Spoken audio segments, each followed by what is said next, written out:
انا كنت معدي وقال صدفه انفجر السياره، انفجرت قدامنا، وايش الانفجار ما بنعرف. ونحن جماعه مدنيه عم نشتغل على المازوت، لا زايد ولا ناقص. هي شلون كانت حالة الاهالي لما صار الانفجار؟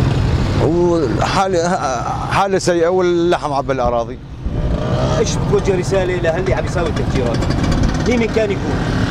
اوجه له رساله انه يخاف من الله والشعب المدني، ما له مصلحه ولا شيء، وحرام انه يرتكب ذنب اطفال ونساء وغيره، وشعب مدني ما له اي علاقه باي جهه كانت.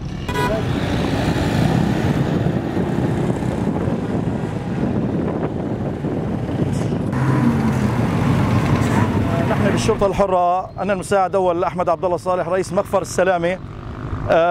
حضرنا البارحه مساء على اثر التفجير اللي سمعناه حوالي الساعه 8:30 تقريبا الى دوار باب السلامه، وقمنا بمساعده سيارات الاسعاف والدفاع المدني في اسعاف المصابين من اطفال ونساء ورجال كبيرين بالسن.